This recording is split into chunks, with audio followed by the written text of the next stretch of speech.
Most of the lawsuits or class action lawsuits for assaults or sexual assaults have been from riders, attorneys representing big groups of riders. Finally, and I have several hundred names, and I'm already working with different attorneys and class action firms that are looking at this case here.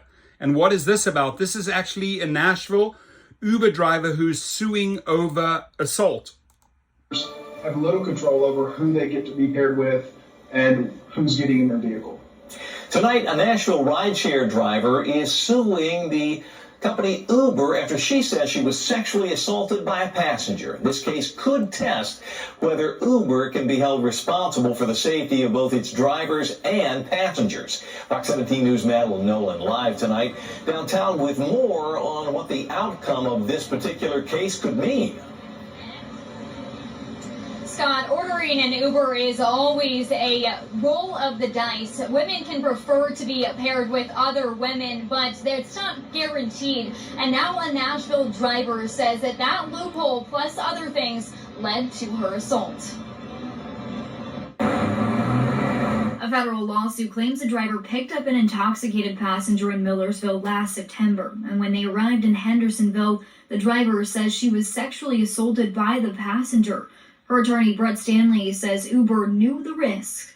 Uber should have used more of its safety and risk dispatch tools to...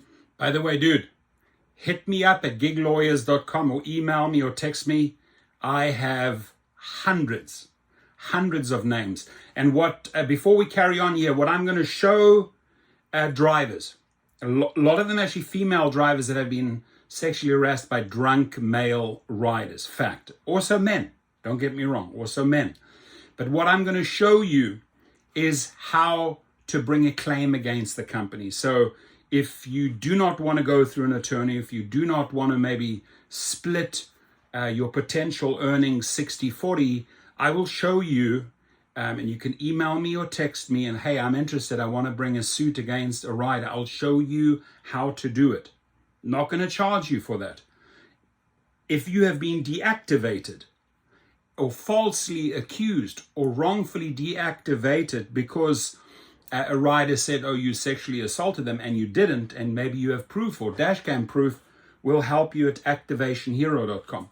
But if you want to bring a direct suit as a female, as a male against Uber or Lyft, just like this attorney is representing this Nashville driver, I will show you the steps on how to do it.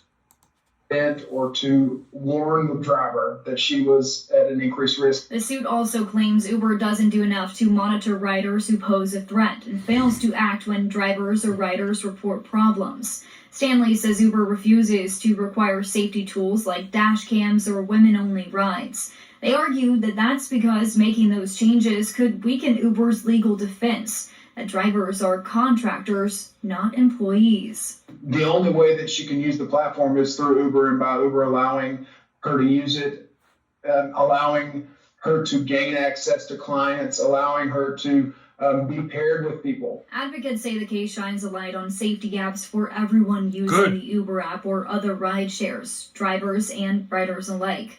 A spokesperson for Uber told Fox 17 News it can't comment on pending litigation, but added that the company is committed to building a platform where women feel comfortable, safe, and in control.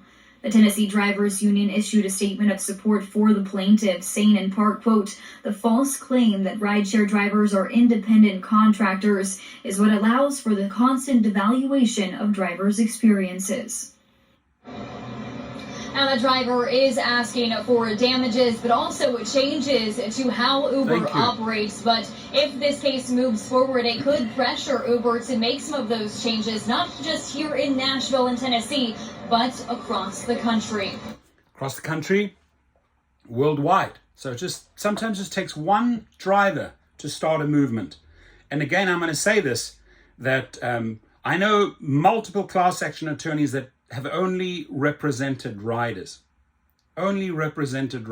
against drivers. Apparently an easier case to win for them. Now, finally, we have a story, and I'm sure there have been other people before, filing a suit against Uber, or Uber in this case, and where the driver was harassed. And by the way, any attorney, any class action attorney, including that dude that they interviewed, come to me. I have hundreds and hundreds of names. I would say 80% women, 20% men affected by this. You can package it up and you can go to town. You can sue Uber and Lyft. Hit me up. My details are below. Thank you.